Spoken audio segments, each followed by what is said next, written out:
Alright, so I recently watched a video of this Estonian Prime Minister talking about how NATO members should pay their 2% due in defense because of this Russia stuff that's going on. Here, take a listen.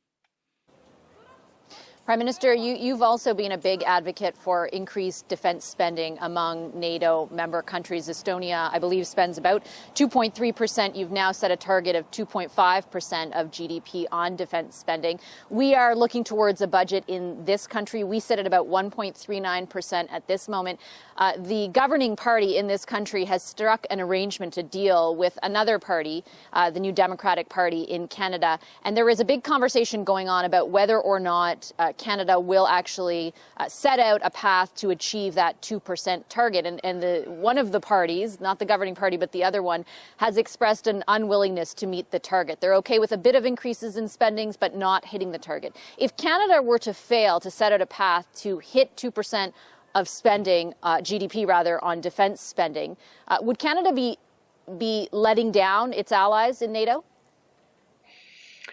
Well, Canada definitely has better neighbors than we do. So I understand that politically that there could be disputes over the defense spending. I mean, I would also like to spend more on education and research and development than on defense, but this is the reality that we have here. Of course, I've been advocating that all the members of NATO would spend 2% of GDP on defense because it's a collective defense that we have, and together we are strong. So if all the armies are stronger in NATO, then we are collectively stronger as well. What I'm also advocating for is to make those investments wisely, that we can make them in cooperation. There are some capabilities that are too expensive for any individual state, but of course you can cooperate with your neighbors regarding this.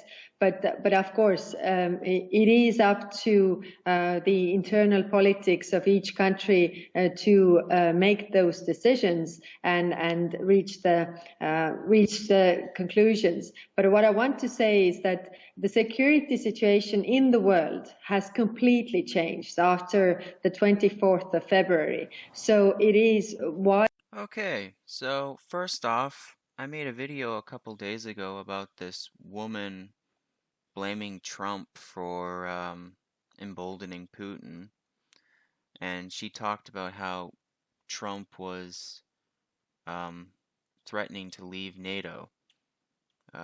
No, he wasn't threatening to leave NATO. He wanted NATO to pay its 2%.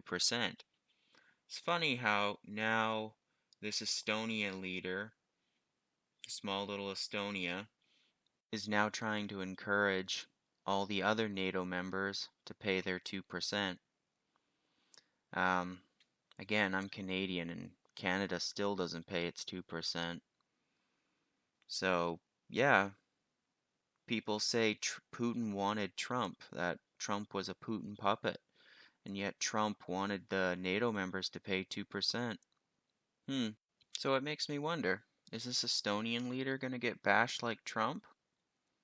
Or is NATO gonna actually pay its 2% now? It's the hypocrisy of it. Trump gets bashed for trying to get NATO to pay 2%, but this woman is being encouraged and is being applauded now. It's just weird. And yes, I know Ukraine's now part of NATO, but here's something I found out about Ukraine. They used to have a nuclear stockpile from the Soviet era. Too bad they didn't have that still. And no, I'm not encouraging nuclear war. What I mean is, if they still had those nuclear weapons, Russia wouldn't want to risk it. So they wouldn't start a war. It's just like with the Cold War. Neither the Soviets nor the Americans wanted to go to war because they knew there'd be like nuclear holocaust. Alright, that's it for my little ramble. Take care.